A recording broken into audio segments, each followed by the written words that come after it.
Hello, and welcome to Enlightened Empaths, your community for the spiritually awakened. Today, we're bringing to you an inspirational guest who followed her passion to create a thriving business rooted in her heritage.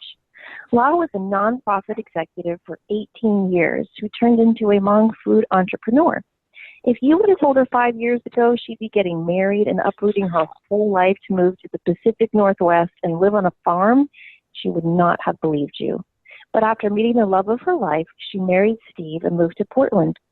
After a year of exploring the woods of Oregon, living on a farm, raising chickens, she emerged with a mission to bring her culture and cuisine to life. La launched Vang Foods almost 2 years ago with the sole purpose of creating a Hmong food movement and cultural experience in the Pacific Northwest. Through her business, she launched Outlaws, a Hmong food cart. It's the only Hmong food establishment in the Pacific Northwest in the entire 40-year history of her people's immigration to that area from Southeast Asia. She's been featured in Portland Monthly. Her food cart was named the best new food cart of 2018 by the Oregonian. And recently she spoke at the Woman Farm to Food competition, where she presented her business plan to the agricultural commissioners and placed second, winning $10,000 for her business. Wow, that is quite an inspiring story. So welcome to our show. We're so happy to have you here. We'd love for you to start by telling our listeners how you found the courage to take this wonderful leap of faith. Thank you. And thank you to Denise and Samantha. I just want to preface that I truly love the show. So I almost feel as though I'm talking to celebrities. So if I'm crushing a little bit this morning and giddy, I feel like I'm this 12, 13-year-old girl who's meeting a celebrity again for the first time. So I'm so excited. Oh my goodness. Thank you.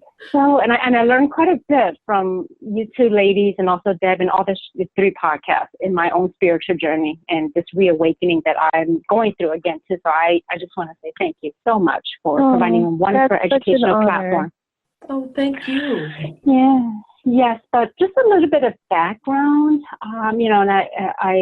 and I've shared this bits and pieces and whenever I talk to anyone, but actually it is true. If you would have told me 5 years ago that I would be where I'm now, I would have said, you're crazy. I was, as I call it, a self-professed bachelorette, single mom for the longest time. My son is 25 now, and never thought that I would take the plunge and uproot my whole life. But of course, yes, things happen. I fell in love with my husband and we got married and I moved out here and I thought, oh yes, you're married. Everything should be fine and dandy.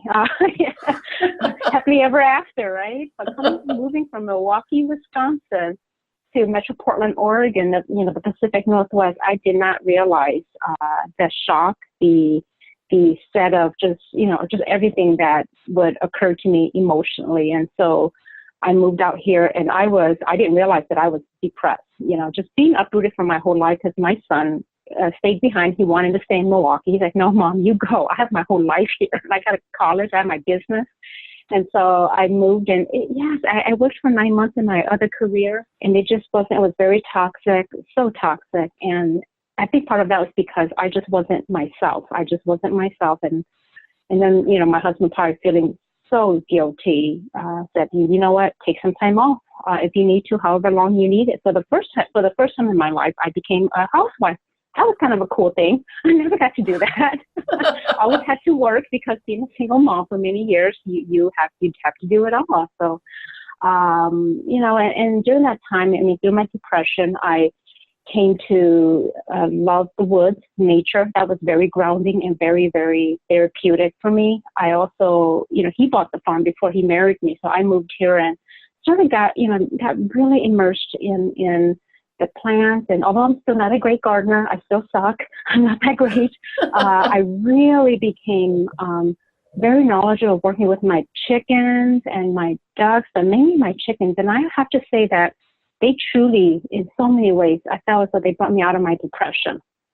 And that one whole year, while my husband was gone, so I spent a lot of time on the farm and just raising them, caring for them, the baby chicks and everything. And about a year, I didn't realize that a whole year has came and gone. And I'm like, I think it's time to go back out there. And what am I going to do? So, just kind of some happenstance. And going to a local popular restaurant in downtown Portland with some friends. They did offer, out of the blue, offered a traditional dish called Hmong beef tartare.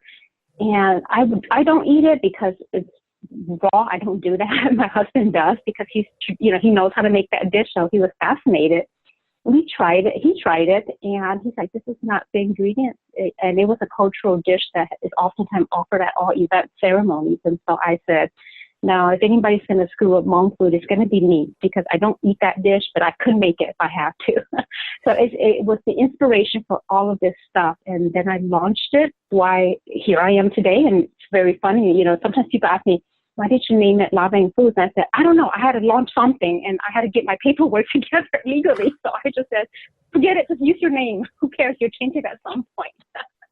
So that's what it is. And then I'm like, I launched the Vang Foods, and I said, "Okay, well, how can I bring Hmong food to the market and the cuisine and products from my farm?" And I said, "You know what? Metro Portland's known for the food cart culture, so I'm going to do it that way." And I have to admit, and I don't know if I shared this with Denise and I, but a lot of people did tell me it wasn't going to work because no one knows anything about the culture, the cuisine, or anything. But my heart and my instinct kept telling me, no, it's not. It is going to work. And no, I'm not going to fold in 6 months. I feel it. When I get that instinct where it says, you got to do this, it's going to work, I just moved with it. And don't get wow, incredible. Food cart crying, going, what the heck did I just do? I gave up a successful career, and my husband has to pitch in, and he's got to pay for some money whenever I'm short on some things, to buy things, to do events. But we did it where, it's a little bit over a year into this whole thing. And although I still have my moments, I'm like, I'm going to keep doing this because this is my path. So kind of long, but that's a journey. But it also, when we've chatted, it's about the Hmong food and the culture, but also about exposing people to cultural differences and building a community in the Pacific Northwest. And I absolutely love that aspect of your business as well. But the fact that you did this on instinct, on following your gut, on paying attention to your intuition, and it's just been these beautiful stepping stones of, okay, step here, step here, step here. Mm-hmm. And I literally shake my head as well to say from A to B how far this has come already. It's absolutely amazing. The funny thing is that a lot of people tell me that, and I know, Denise, you've mentioned that too. But during this whole, I'm going, I don't know, I still feel like I'm still working it every day. Oh, yes. And don't you find, though, that's part of it, that, yes, you have this passion, this drive, but you also have to be willing to work your ass off and have it be of being of service, or it's not going to work. But when you put those three aspects together, the universe rolls out the red carpet. They do, and I definitely agree with you on that one. But you know what? It was one of those things that I know I mentioned to you, Denise, in my email too, is that how interesting it is that even though this was a journey of now walking this path, just taking that leap of faith, I think, has strengthened my intuition, just strengthened everything in my connection to source. And I crack up a lot listening to both you and Samantha talk about how growing up when you were younger, you spend your time at the library. Well, I was laughing because I'm like, oh my God, I was 11 years old, spending my summer at the library, picking up books on ESP and astral projection, all that stuff. And it was always a part of me. But now at this stage in my life, it truly has kicked into high gear where I thought I actually was going crazy for a moment there when I thought I saw my spirit guide. So I asked for signs, and oh my God, I got it, right? So I'm like, just doing all of this, I think it forces you to walk in faith. And, I was telling my husband that there are days when I'm, working and doing my stuff, and it was just me, and I had no one else to confide with. I didn't have a team like in my former career where I had staff, I had managers who reported to me to help me strategize. This was it. My strategy team was God and my spirit guides and whoever was willing to listen to me. And that took a lot of faith to say, okay, I know you guys I don't hear you, but I trust that you're hearing me. And so I need your help on this because I can't figure this out. Can you tell us more about that? Like seeing your spirit guide or sensing your spirit guide? We get a lot of questions from people and they'll say, I think I made a connection with my guide, but I'm not sure. No, absolutely. And it was because of, all the podcasts. I mean, that's what I do when I'm practicing. I love it. And that's why I said, oh my God, this kept me in the zone whenever. And so listening to you ladies has truly helped. But I know Deb always talks about meditation. She's not lying. I'm telling the listener, she is not lying. That woman is correct on that one. You have to meditate. And so I said, okay, fine. I'm going to sit here. I'm going to meditate early in the morning before I start my day. And I thought it was the strangest thing. It's like I went into the zone, and all of a sudden, it was probably between that, in between, I can't remember, was it alpha state or something, when you're so, you're there, but you're not really there.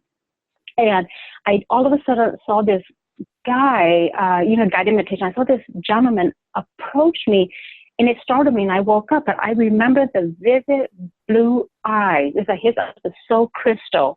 I remember it was very, period, ancient Roman time. And I'm like, wow, it's probably the reason why I resonated with it. And I'm like, no, you're going crazy. But I'm like, no, the lady said, if you wanted confirmation, ask for it.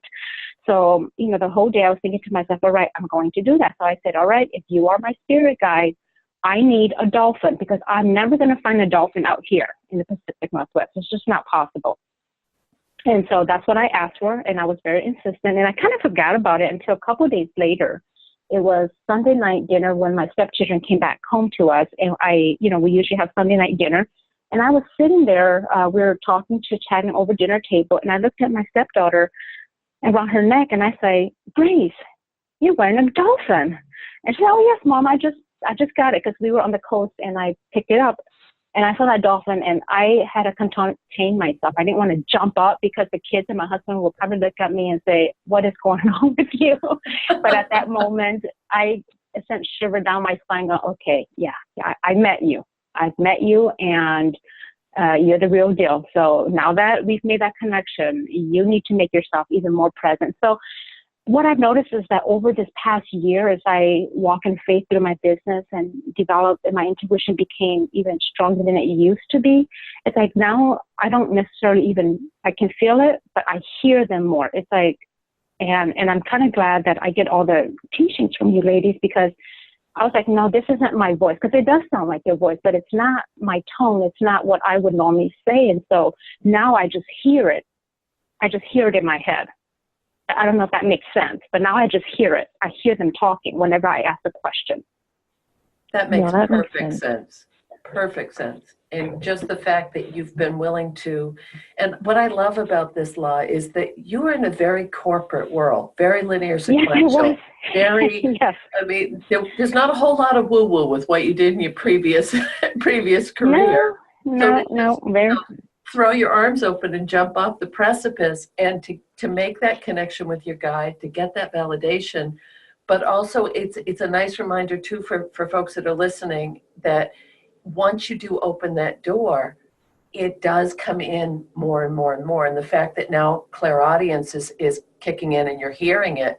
And I love your description of that, because that's exactly what it is. It's your voice, but it's words you might not use, or tone and inflection that don't resonate with the way that you speak. And that's a good way to determine that it isn't coming from your own mind, which is yes. Mm-hmm.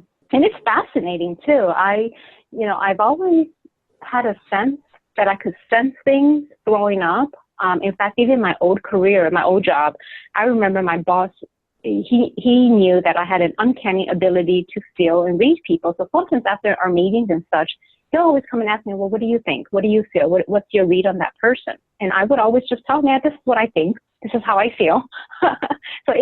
But you're right. It was very, very linear, sequential. And I think in some ways that has helped me quite a bit in this world where, I know Denise, you've mentioned it, where it's like I have found a way to just merge the two, because you're right. There are moments when I'm sitting here going, no, you have to go this route. And I'm going, but that doesn't make sense. But okay, I would trust it. And then I'll just plan a strategy to get there one way or another. I'll just somehow get there. And then when everything happens, I'm going, oh yeah, okay, it worked.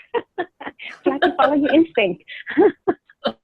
Well, so much of your work is rooted in your culture. Mm-hmm. Do you ever feel guidance from your ancestors?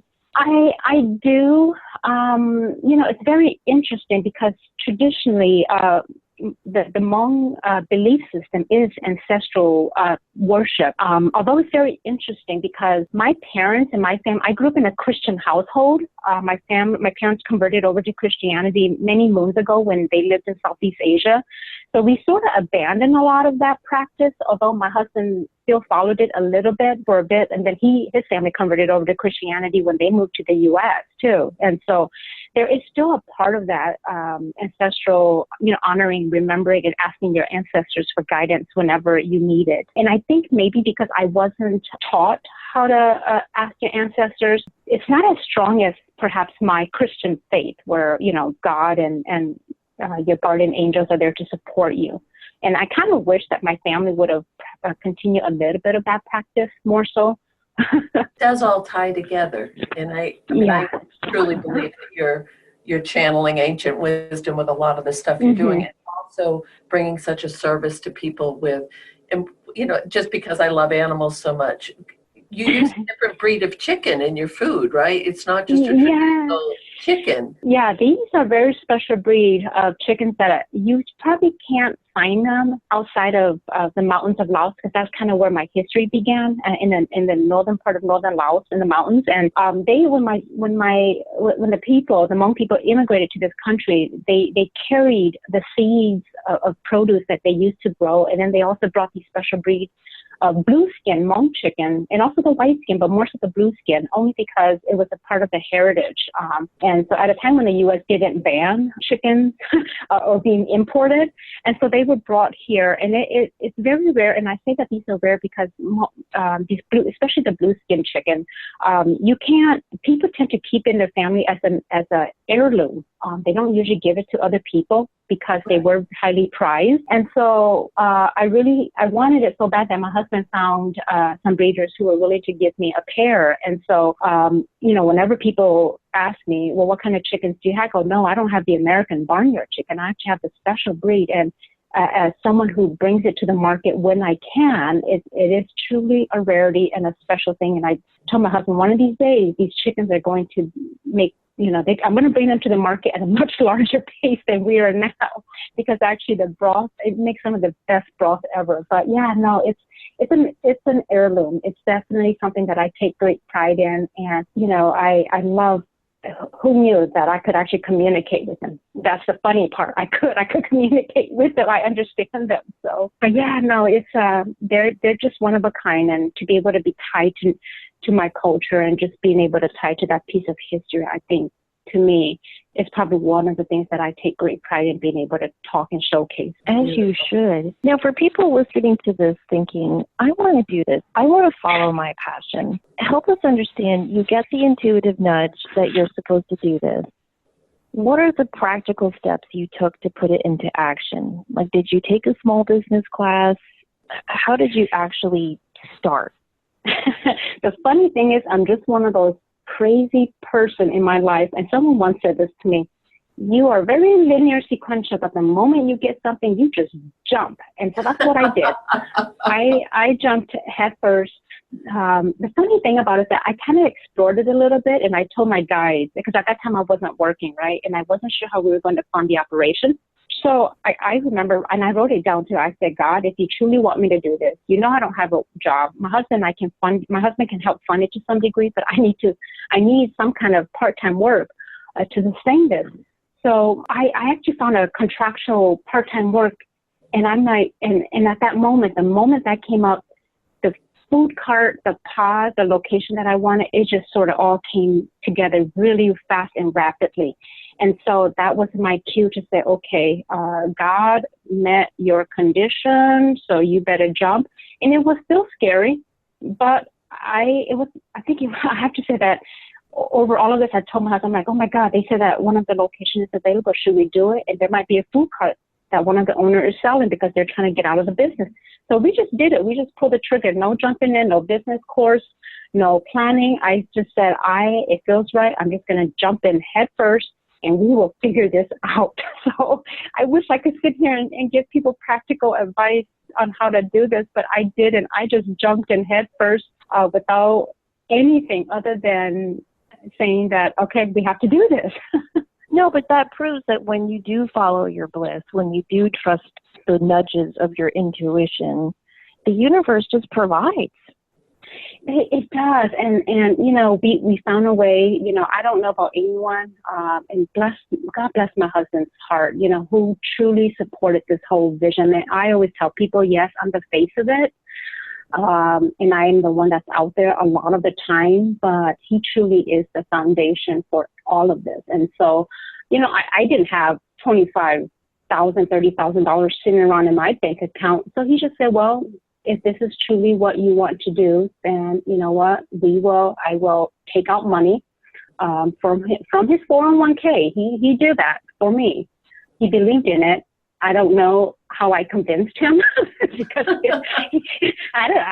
maybe for love, maybe for guilt, I don't know. But we're just gonna do this. And so he pulled out the money for me and from his investment and bought me the food card, and we just kind of went from there. And I just say, okay, God, one way or another, if I fail, I'm going to fail trying. But if you want me to do this, you're going to have to provide. And that part right there, like I said, just took so much faith. And it was a lot of fears. Like I said, I had my fear. I had my moments where I wanted to walk away from it completely and just liquidate all my assets. But I said no. And then the other part, I think in a way you have to kind of know yourself.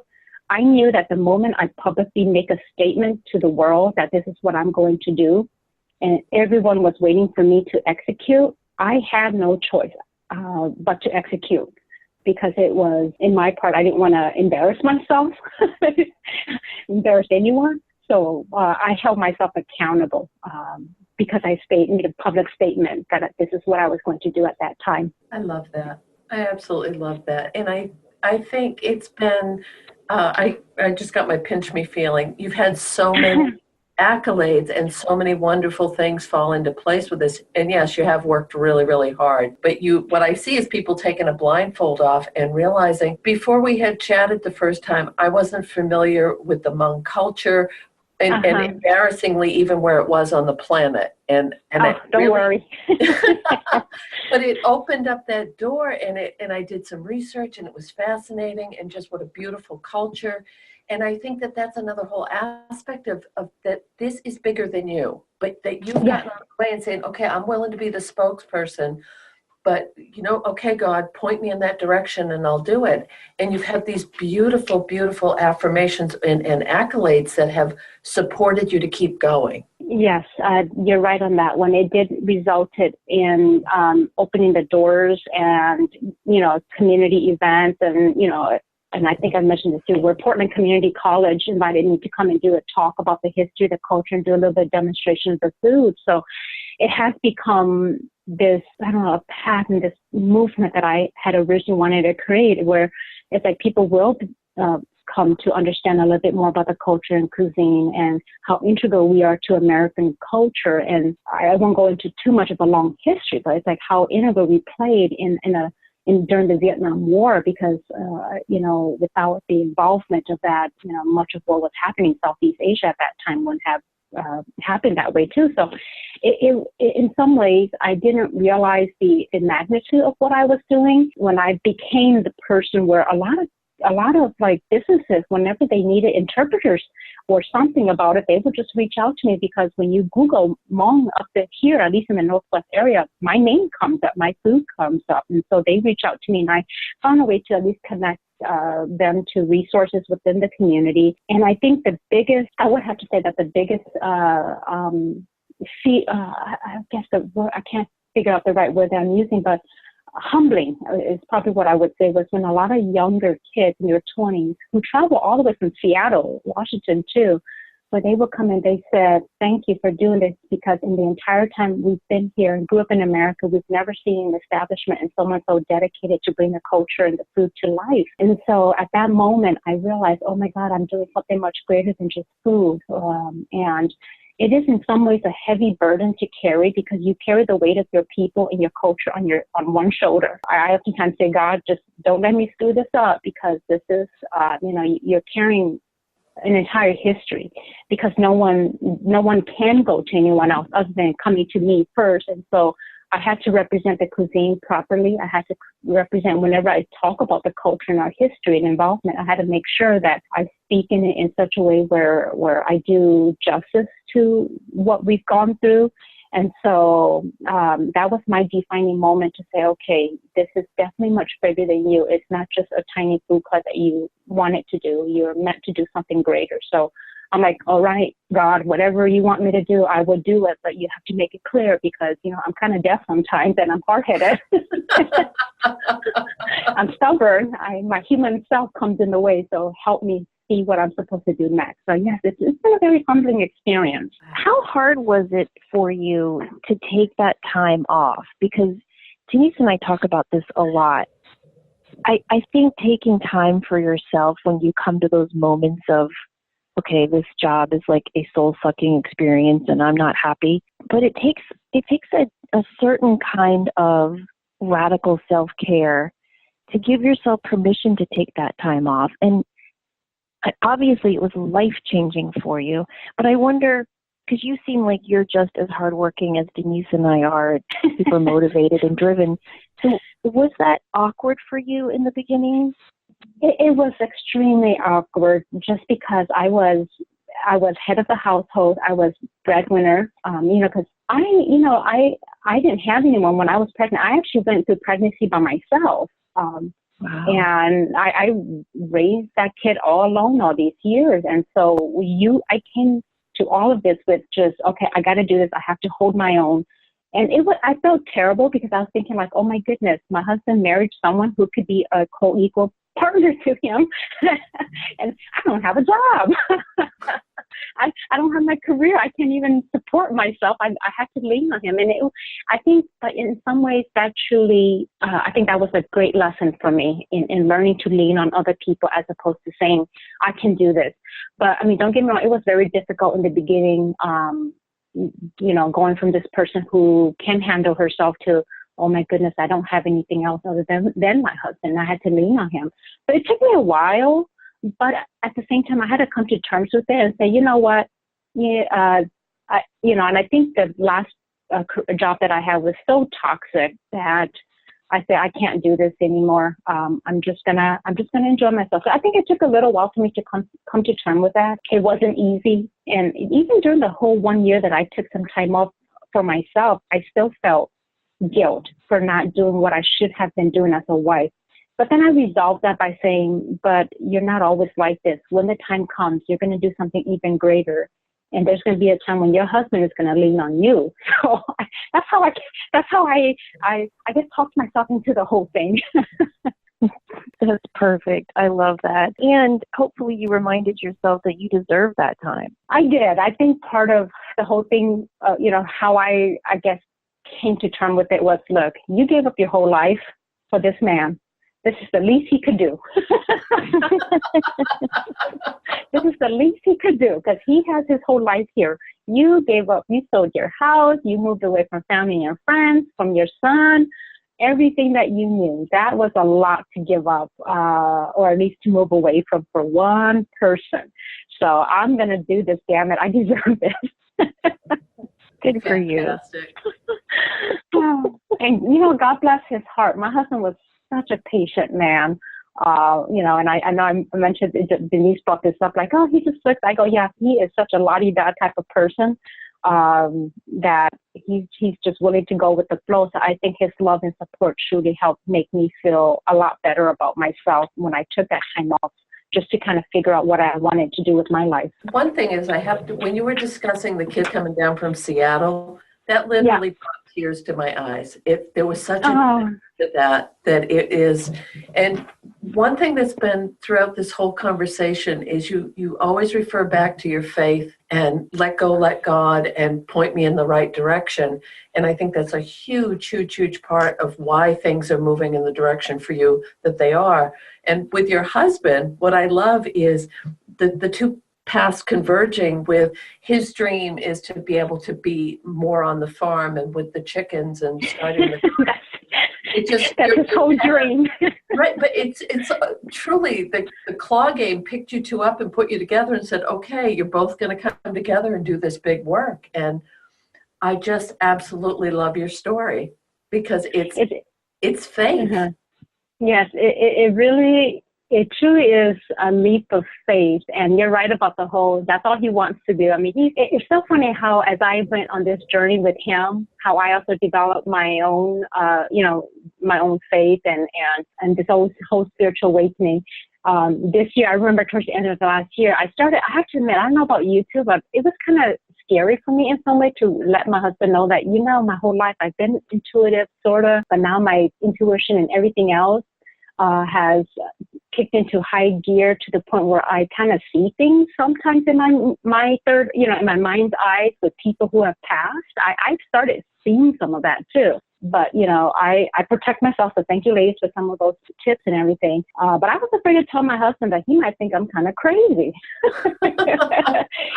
But I'm like, well, I started telling him bits and pieces of stuff about things I've been experiencing. And before the end of last year, I told him that, look, you're going to have to trust me in 2019 because I'm going to probably do stuff and make decisions all purely based on faith. And so I started telling him a little bit about, manifestation, laws of attraction. I said, you have to feel it. That's the whole thing. I'm like, so I made him listen to some of the podcasts. And quite surprisingly, with him being an engineer and a linear sequential thinker, he said, oh, yeah, okay, I think it makes sense.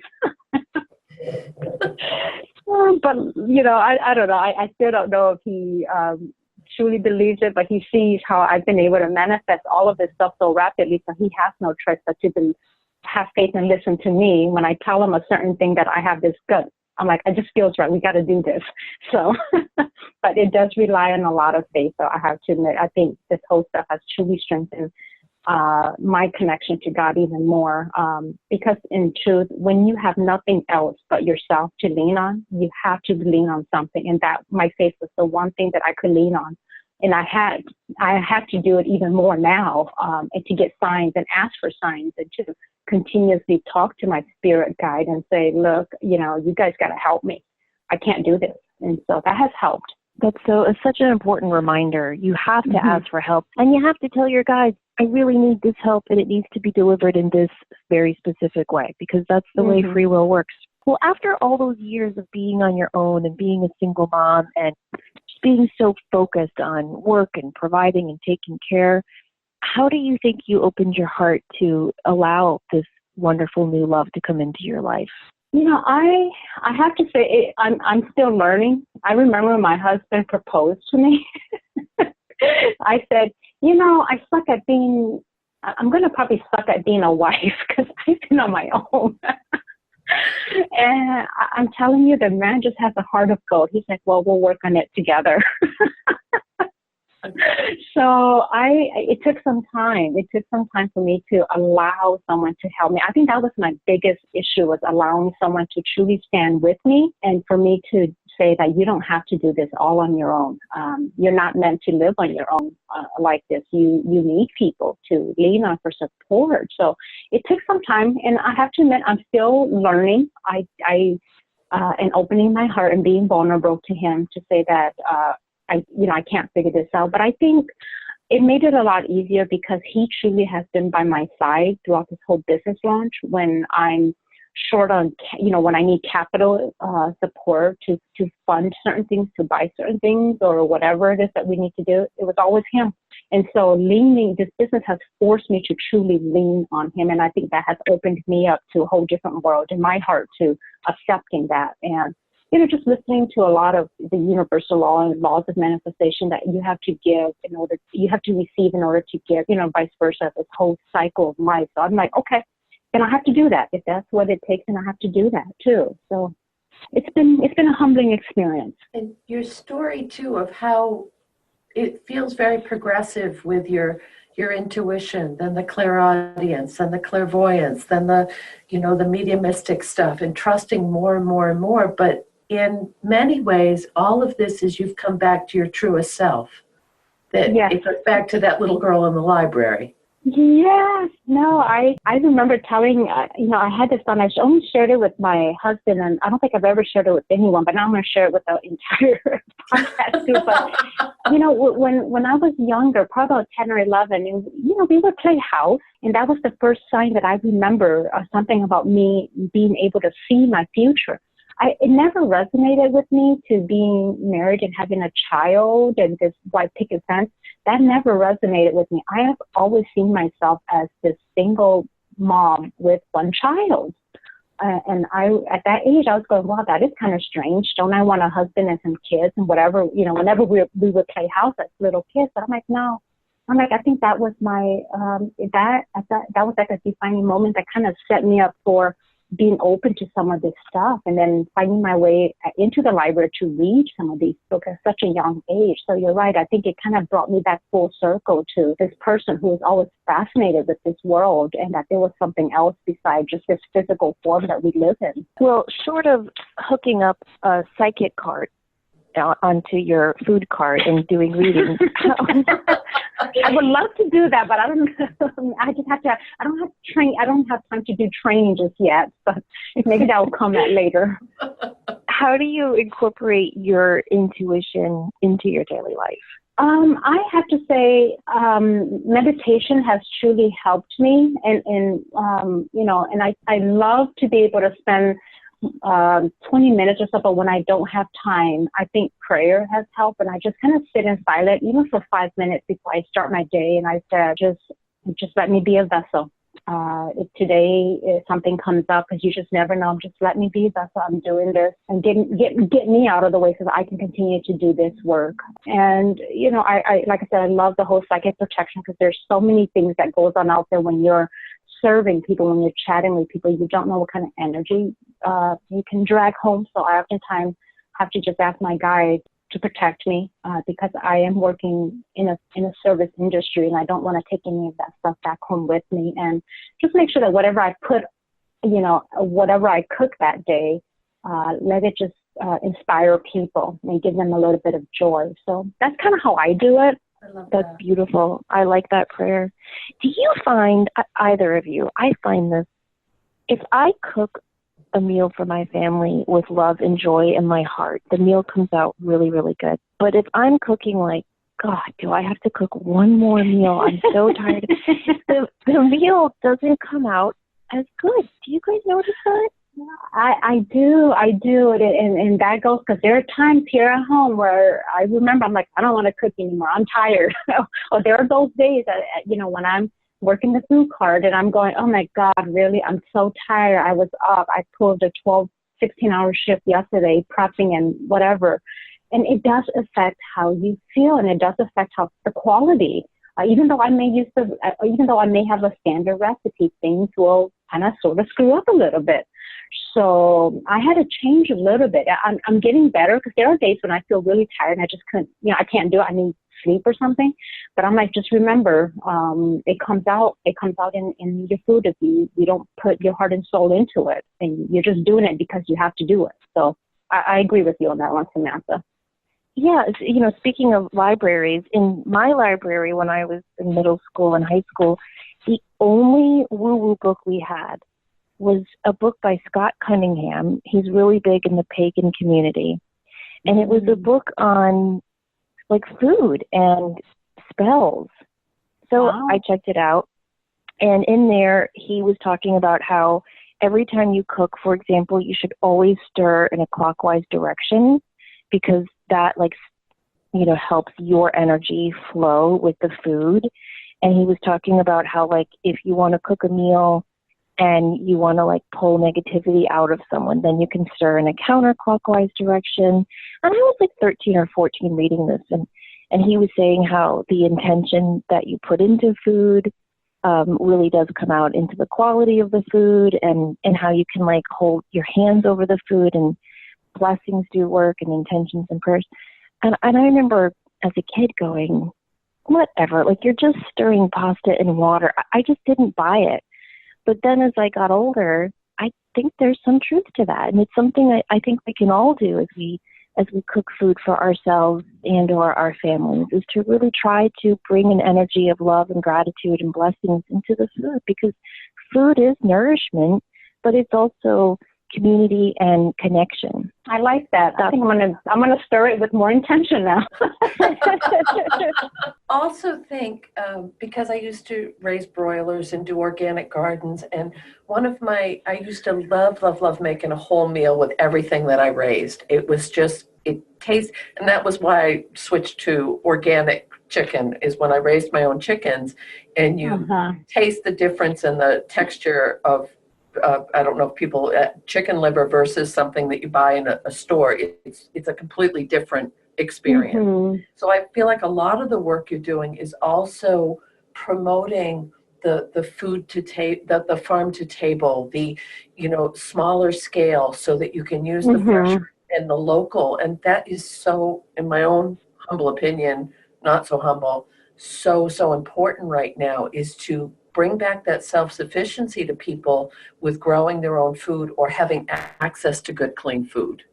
Yes, it's very interesting because culturally, farm to the table was always part of my upbringing, because I remember growing up as a kid, my mother and my father would oftentimes rent community gardens, and they would always plant their own vegetables, and I would have to go and help, pull the weeds, although I wasn't that good at it.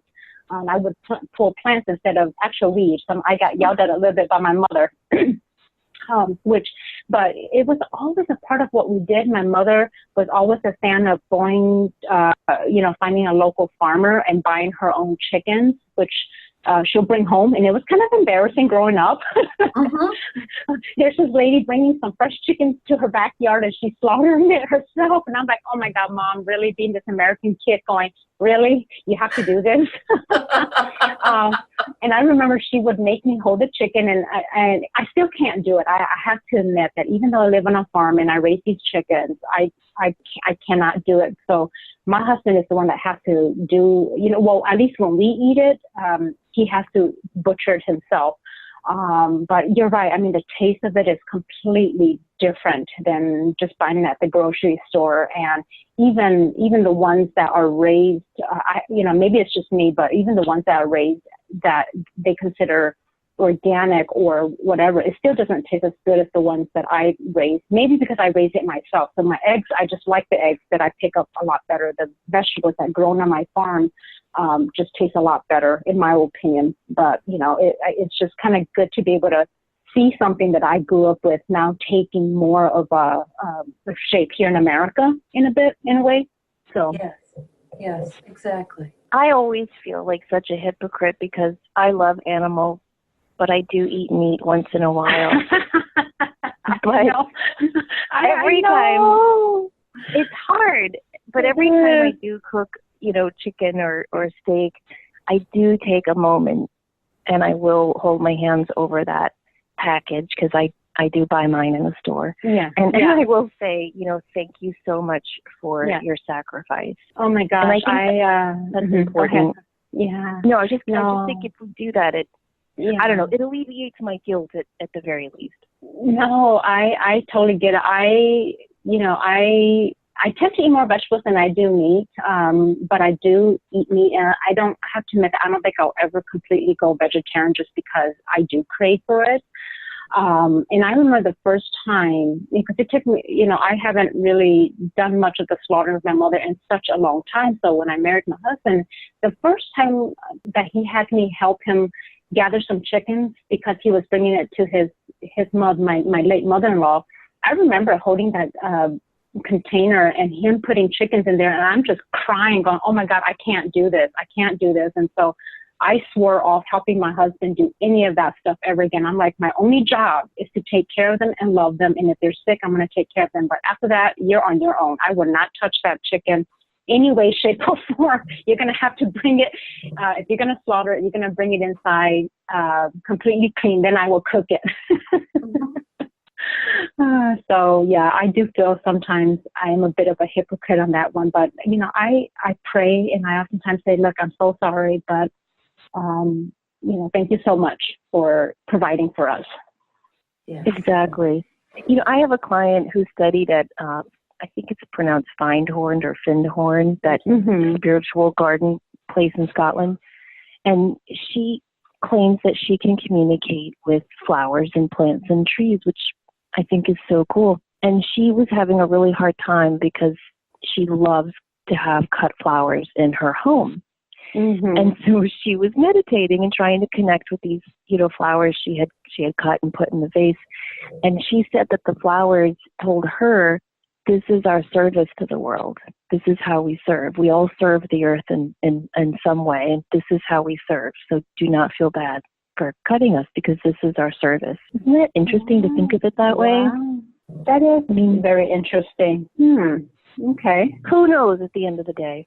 Well, tell us what is the best thing and the most challenging thing about being self-employed after, 18 years of working for other people. What's the best and the most challenging? I think that the best thing is that I get to truly dictate the direction of where I want this, of actually executing on my vision. That no one tells me what to do. If this is how I see fit, then this is the direction I'm going to go towards, and I don't have to get into a room of committees or with my colleagues or with the president to kind of talk about these things. And I don't need consensus. So that's the best thing. And then I can make last minute gut instinct decision that doesn't even make sense, and I won't be truly judged for it. Yeah. But the worst thing, or at least the most challenging thing, is that I don't have a team of people, at least not yet, that I can confide in or talk to and say, okay, there's this issue. How do we get ourselves out of it? What's the best direction? So just not having that team to help you and make decision, I think, has been the most challenging for me personally, because I'm I'm the marketing person, I'm the PR person, I'm the operations, I'm the dishwasher. You're the lead on all of that, and I would actually say that's been the most challenging. Yeah, I can definitely see that, and I agree with that. Being self-employed myself, I think I've never worked as hard as I have being self-employed, and it sounds like the same is true for you too. Yeah, but it doesn't always feel like work because it's what I love doing, and it's exciting to be in charge of what you are doing. And so I think that's kind of the flip side. For me, the hardest part is finding that work-life balance, and that's something I'm really working on. Do you have a hard time with that? Oh my gosh, I remember, and actually earlier this week when Denise and I chatted too, last year was all spent on business, and I was thinking to myself, like, my God, I miss hiking. I miss going out with my friends. We used to hike every single Saturday into the mountains, deep into the mountains. I mean, I haven't even been able to truly do that. And I can't even exercise as much as I used to. I'm like, I need to change that this year. I need to be able to spend more time with my family. It's not always about work. I need to fly back home to Milwaukee, Wisconsin more often because I miss my family and friends there too. So it was a challenge, but I set the intention this year that I'm going to do that. I don't want to be married to this business. I just can't. It's not how I envisioned this whole thing to be. So I'm working on it. And that's huge, taking that first step of saying, okay, this. And everything that we hear and people we talk to, they always say that's the answer, is you have to take the time off to be able to really flourish in what you're doing. Mm-hmm. But you're right, getting to that place, that's another story. Yeah, it is. But, I'm going to do more of that this year, even though it may not be exactly how it's going to be just yet. I need to start that process because, like I said, I miss being able to spend a lot of time on my farm with my chickens and playing, just being outside. I miss all of that. And although it's great, chatting with people every single day and, serving and communicating with folks, I'm like, no, I miss this other life. I miss my downtime. I really miss family time more than anything. And that's what building your team is all about, and that will come for you. My sister and brother-in-law owned a restaurant for 25 years, and it took them a long time to figure that out too. And I remember when they made the decision to close the restaurant on Sundays, but when they hired a manager and they were able to take Mondays off and Wednesday nights ooh, what a shock. That was a huge change in their lives. Yeah, the funny thing is, when we launched this, people would say, "Oh my God, if you do this, you're going to be married, and you're going to be married to your business, and you're never going to have time anymore." And I say, well, in the beginning, I have to do that because I must understand the operation of everything. Exactly. I have to. But I've always said to everyone from the very beginning, the reason why I launched this business was never to be married to it. I don't really care if what I earn is not that much. I'd rather pay other people because I'm trying to buy my freedom. That's it. I want the freedom. I want the, just not only the financial stability eventually and retire my husband. That's my one goal, is to retire my husband as an engineer so he can be a chicken farmer. But I'm like, I do not see myself. I've never seen myself working 7 days a week on this. I set the intention that I'm only going to go in 3 days, 4 days out of the week. I'm going to have to hire people because I don't want to do this. It's not how I want to live my life, especially now marrying my husband at a much later stage in my life. And I don't have that much time or the luxury of time like I used to. I want to spend it with him and our kids. Perfect. Absolutely perfect. And it's, well, from everything that we've talked about, you can manifest with the best of them, sweetie. So that's not a problem. I hope so. That's what I keep telling myself. I'm like, okay, I manifest. I have to admit that there are days when I question and doubt myself so much about everything that has happened. But then having those validation things that just kind of came up or manifested out of, as I call it, osmosis. I'm like, oh yeah, you were able to manifest that. So just keep the faith. It's going to happen. Just, when it happens, when it's time. But I was having this conversation with my husband after I presented last week in Virginia at the Women's Farm to Food competition. And I told my husband, I'm like, I finally had a realization in this whole journey that the universe and God, I'm not waiting for them. They have been waiting for me. That was the clear message that I got, was they were just waiting for me.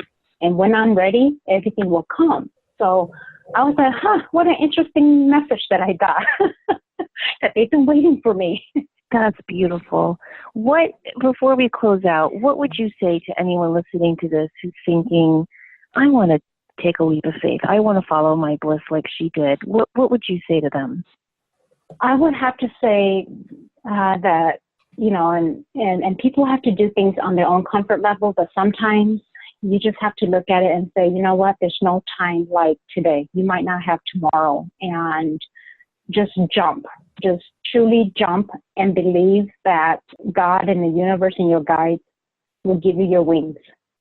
That's just the only thing that I could say, because if I sat here and thought about everything, I will never do it. I had to jump with nothing more than just faith and say, they'll catch me. One way or another, they're going to have to catch me. That's perfect. I love it. Well, thank you so much for joining us. If you guys want to check out more of La Vang's work, please go to her website. It's lavangfoods.com. That's LAVANGFOODS.com.